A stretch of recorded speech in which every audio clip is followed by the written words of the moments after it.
जय श्री राम। शंखनाद में आपका स्वागत है। आज आपको अलर्ट करने जा रही हूं, सजग करने जा रही हूं, क्योंकि आने वाले दिनों में आपके दिमाग से खेला जाने वाला है। आपको एक ऐसे भ्रम में फंसाया जाएगा जिसमें सालों साल से हिंदू फंसे हुए हैं और निकलने के लिए तड़प रहे हैं, छटपटा रहे हैं। और ये भ्रम है सेक्युलरिज्म, हिंदू मुस्लिम भाई भाई, गंगा जमुनी संस्कृति, हिंदू बुरा है, मुसलमान अच्छा है, मसीहा है, बेचारा है।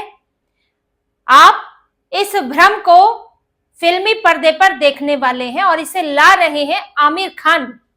आमिर खान जिन्होंने लगता है कसम खा ली है कि वो सुधरेंगे नहीं और जीवन में हिंदू विरोध छोड़ेंगे नहीं। आमिर खान के प्रोडक्शन हाउस की फिल्म आ रही है बंटवारा 1947। इसका टीजर ट्रेलर आ चुका है। पहले तो इसका पोस्टर आया था और इस पोस्टर के साथ ही जो जानकारी आई थी तो इस पर पहले ही संशय हो गया था कि आमिर खान अगर बंटवारा पर फिल्म बना रहे हैं 1947 पर, तो ये तो तय है कि वो हिंदुओं के साथ हुई हिंसा और कैसे पाकिस्तान के लिए मांग की गई डायरेक्ट एक्शन डे तो दिखाने वाले नहीं है। तो दिखाएंगे क्या? तो इसकी स्टोरी की पड़ताल तो मैंने तभी शुरू की थी, लेकिन अब जब इसका ट्रेलर आ गया तो पूरी तरह से इस बात की पुष्टि हो चुकी है कि आमिर खान यही एजेंडा परोसने वाले हैं। इसके ट्रेलर को आप में से कुछ ने देखा होगा, जिसने नहीं देखा है वो देख सकता है और समझ सकता है कि कैसे वहां पर जानबूझकर ऐसी चीजें डाली गई हैं जिससे कि पूरे बंटवारे की कहानी ही बदल जाए और यहाँ के लोगों को लगे कि अरे मुसलमानों ने पाकिस्तान नहीं मांगा था, वो तो हिंदुओं ने धक्के देकर निकाला था।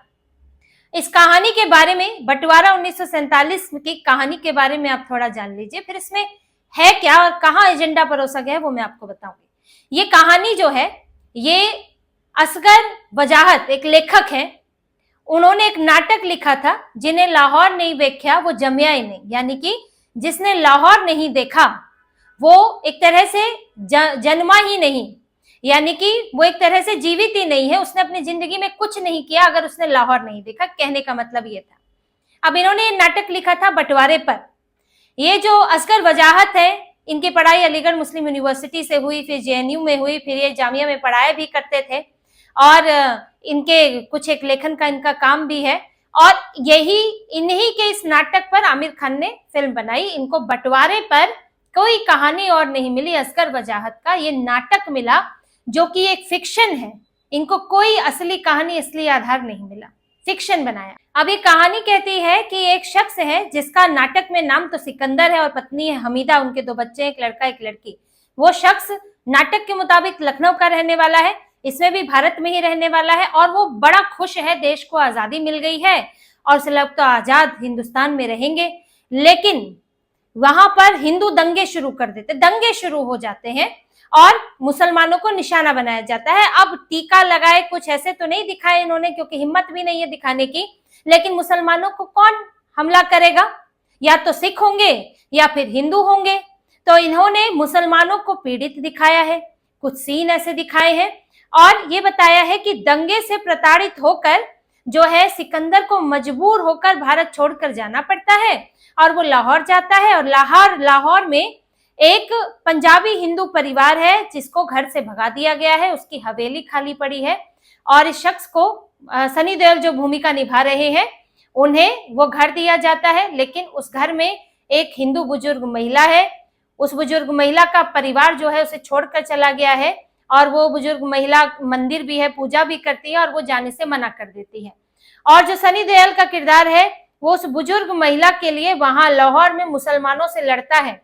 वहां के जो सिविलन के तौर पर दिखाए गए हैं, वहां के दबंग लोग, वो कोशिश करते हैं कि महिला को निकाला जाए, लेकिन सनी देओल जो है वो एड़ी चोटी का जोर लगा देता है ताकि महिला का घर वहां बना रहे। और इसी तरह से लड़ाई होती है, झगड़ा होता है और ट्रेलर यहीं तक है। अंत में क्या होता है तो फिल्म में पता चलेगा। अब ऐसे तो लगेगा कितनी अच्छी बात है आपको सुन के, अरे वाह भाई बड़ा बढ़िया काम किया सिकंदर ने, वहां महिला को बचाया, बुजुर्ग महिला को। अब लेकिन इस फिल्म के डायलॉग और सीन समझिए इसमें किया क्या गया है। जैसे कि सिकंदर बड़ा खुश है, दंगे शुरू हो गए और सिकंदर का एक दोस्त बोलता है कि नहीं, ये मुल्क जो है ये हिंदुओं का है, यानी कि वो ये दिखाने की कोशिश कर रहा है इसके जरिए फिल्म में कि कैसे मुसलमानों को यहाँ पर प्रताड़ित किया गया, कि उन्हें ये लगने लगा, जो मुसलमान आजादी से खुश थे उनको ये महसूस कराया गया कि नहीं, ये देश तुम्हारा नहीं है, यहाँ से भागो। वो फ्रस्ट्रेशन में ये कहता है कि ये मुल्क हिंदुओं का है, क्योंकि हिंदू हम पर अत्याचार कर रहे हैं। ये उसका कहने का मतलब वहां पर है।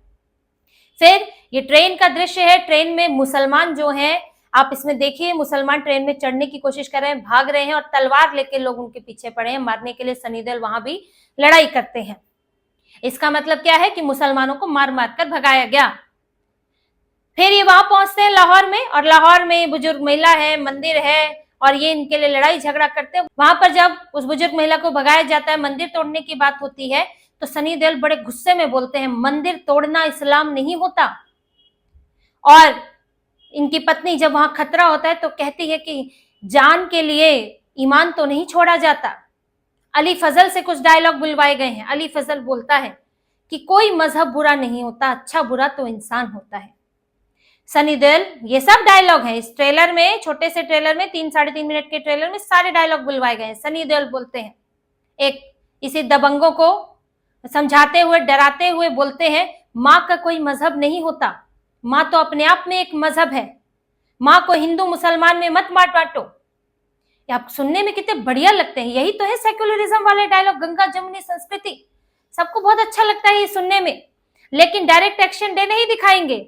डायरेक्ट एक्शन डे में किसने किसको मारा था, ये पूरी फिल्म एकदम बदल दी गई। प्लॉट बिल्कुल बदल दिया गया कि दंगे हुए, मुसलमानों को भगाया गया और वहां पर जाकर मुसलमान ने हिंदू को बचाया।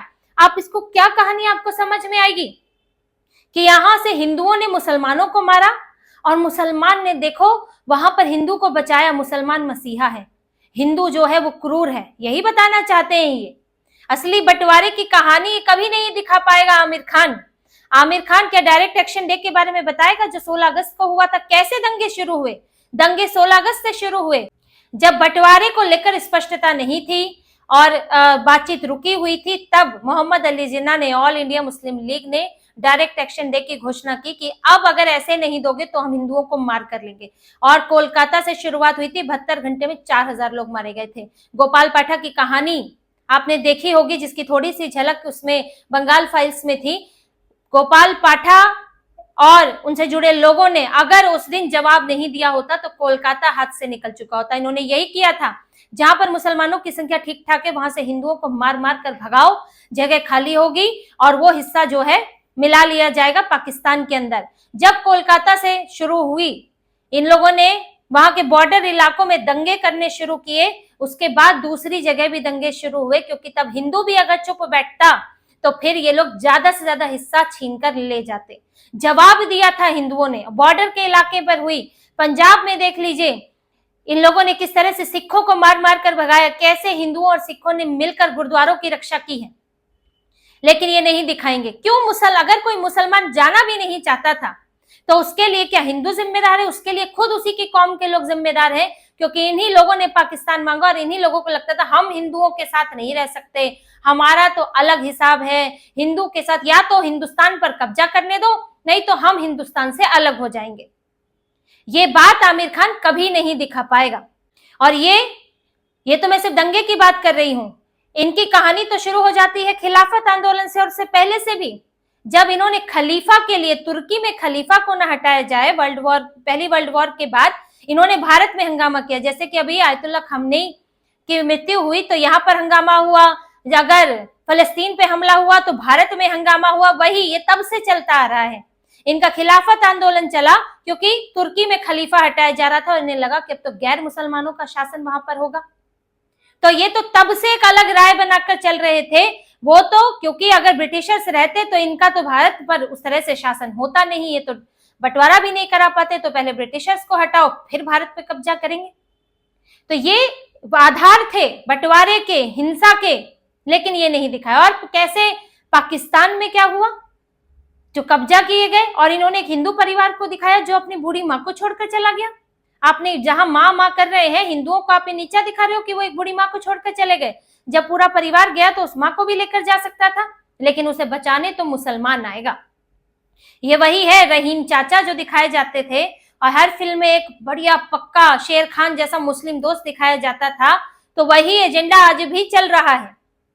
और ये जो पूरी जोड़ी है, आमिर खान, शबाना आजमी, जावेद अख्तर लिरिक्स लिखने वाले, ए आर रहमान संगीत देने वाले, अली फजल, ये सब जोड़ी जब मिलती है ना तो यही बनता है, हिंदू विरोधी एजेंडा ही बनता है। सबके विचार आपको पता होंगे, जावेद अख्तर की तो जिंदगी निकल गई, रहीम चाचा गढ़ने में सलीम जावेद की जोड़ी का बड़ा हाथ है, इस तरह के कैरेक्टर गढ़ने में शबाना आजमी तो खुलेआम हिंदू विरोधी है, वो तो भारत विरोधी भी उनके हरकतें रहती हैं। दूसरी अली फजल, ऋचा चड्डा, इन लोगों के क्या हाल है, ऋचा चड्डा तो सेना के खिलाफ ही हो लेती है। और आमिर खान पीके जैसी फिल्म बनाएंगे, हिंदू धर्म पर सवाल उठाएंगे, महाराजा फिल्म बनाएंगे अपने बेटे के लिए, हिंदू धर्म पर सवाल उठाएंगे। आज तक इस्लाम और इस्लाम की कुरीतियों पर सवाल उठाते हुए फिल्म बनाई है इन्होंने? कभी नहीं बनाएंगे, कभी नहीं। तो पूरा वही साबित करने की कोशिश रहती है जो आपको हर आतंकवादी हमले के बाद सुनने को मिलता है, भाई इस आतंकवाद का कोई मजहब नहीं होता, आतंकवाद का कोई मजहब नहीं होता, भले ही आतंकवादी अल्लाहू अकबर कहकर आए, नाराए तकबीर कहकर आए, लेकिन आतंकवाद का कोई मजहब नहीं होता, इस्लाम ऐसा नहीं होता, इस्लाम वैसा नहीं होता। और हम मान भी लें, भाई लोग मान भी लें कि चलिए भाई हो सकता है कि धर्म में कुछ चीजें नहीं बताई गई है मजहब में, लेकिन फिर भी की जाती है। हम ये कह सकते हैं जब इस्लाम में कुछ चीजें ना करने के लिए कही गई हो या फिर उनका जिक्र ना हो, लेकिन फिर भी उन्हें इस्लाम के नाम पर किया जाए, लेकिन ऐसा तो है नहीं। काफिर तो कहा ही गया है आपके धर्म में, आपके धर्म ग्रंथों में। काफिर शब्द जो गैर मुस्लिम है उनको काफिर कहा गया है, और जो काफिर है उनके साथ कैसा व्यवहार होना चाहिए भी बताया गया है, और इस्लाम को ना मानना एक तरह से अपराध की तरह बताया गया है। तो जब वो जो इन चीजों को पढ़ता है और वो इस मानसिकता से ग्रस्त होता है कि काफिरों को मिटा देना है, तो उसका आधार क्या है? आप कैसे कह सकते हैं कि मंदिर तोड़ना इस्लाम नहीं है? मंदिर तोड़कर, श्री राम मंदिर तोड़कर, कन्हैया का मंदिर, मथुरा में मंदिर तोड़कर, ज्ञानवापी मस्जिद बनाकर, आखिर काशी विश्वनाथ मंदिर तोड़कर क्यों किया गया? इस्लाम का परचम लहराने के लिए किया गया ना। तो यही एक बेवकूफ बनाने की आपको कोशिश रहती है हमेशा, ये दिखाने के लिए। आपको जो बॉलीवुड में दिखाया जाता है वो इस्लाम मदरसों में नहीं पढ़ाया जाता है, ठीक है? मदरसों में जो पढ़ाया जाता है वो इस्लाम पढ़ाया जाता है, वो सेक्युलरिज्म नहीं पढ़ाया जाता है, और हिंदुओं को सेक्युलरिज्म का चूरन चटाया जाता है। तो इससे बचने की जरूरत है, इसलिए मैंने कहा मैं आपको अलर्ट कर रही हूँ। इसमें सनी देओल को लिया गया है, प्रीति जिंटा को लिया गया है, दोनों ही ऐसे एक्टर हैं जो अभी तक देशभक्ति, सनी देओल देशभक्ति वाली फिल्मों से जुड़े हुए हैं। गदर जैसी फिल्म है, गदर के तारा सिंह को इन्होंने अब सिकंदर बना के छोड़ दिया है। प्रीति जिंटा है, वो भी हिंदू धर्म की पैरोकार के तौर पर आजकल सामने आई है। दोनों को इस्तेमाल किया गया है ताकि आपको भ्रमित किया जा सके। आप सोचे अरे प्रीति जिंटा और सनी देओल है, जरूर इसमें कुछ देशभक्ति वाली बात होगी, कुछ इस तरह का एजेंडा नहीं होगा, लेकिन ऐसा नहीं है। सनी देओल ने इनके इंटेंट को, इनके इरादों को नहीं समझा, या फिर शायद फर्क ही नहीं पड़ता है, ये सनी देओल जाने। लेकिन उन्हें ये फिल्म नहीं करनी चाहिए थी जो उनकी पुरानी छवि है उसको देखते हुए। सिर्फ फाइट किसी में हो तो उसमें नहीं घुस जाना चाहिए। इस फिल्म के डायरेक्टर राजकुमार संतोषी हैं, लिरिक्स लिखे हैं जावेद अख्तर ने। और राजकुमार संतोषी के बारे में बात करें तो वो पहले भी घातक, दामिनी जैसी फिल्मों में इनसे जुड़े रहे हैं अपना। और अगर सनी देओल की तरफ देखें तो अंदाज अपना अपना भी उनकी है। तो इन्होंने कुछ नाम ऐसे चुने हैं जिससे कि आपको एक तरह का भ्रम हो सके, आप कंफ्यूज हो सके कि अरे ये फिल्म उस तरह की नहीं होगी जो आमिर खान अक्सर बनाते आए हैं, जिनमें काम करते आए हैं। लेकिन ऐसा नहीं है, आमिर खान अपने प्रोडक्शन हाउस से पूरी तरह से एजेंडा फिल्म ही निकाल रहे हैं। हिंदू विरोधी है और हिंदुओं को दंगाई, मुसलमान को मसीहा बेचारा दिखाने की कोशिश है। आपको बंटवारे का नया इतिहास पढ़ा रहे हैं कि हिंदुओं के दंगों के कारण मुसलमान यहां से गया। रेफरेंडम के बारे में ये कभी नहीं बताएंगे कि मुसलमानों ने कैसे 90% वोट करके ये चुना था कि पाकिस्तान बने। ये सच्चाई आपको कभी नहीं बताएंगे। तो इस फिल्म को, एजेंडा को ना ही देखे तो ज्यादा अच्छा है, देख ले तो इसकी हकीकत भी कम से कम लोगों के सामने रखें, और इसके एक एक डायलॉग और इसको समझना जरूरी है कि कैसे हिंदुओं के दिमाग में जहर घोला जाता है और उन्हें अपनी ही नजर में विलन बना दिया जाता है। तो इसी तरह की और खबरें और विश्लेषण आपके लिए लाते रहेंगे, हमसे जुड़े रहिए, सब्सक्राइब कीजिए, कमेंट कीजिए। बहुत बहुत धन्यवाद। जय श्री राम।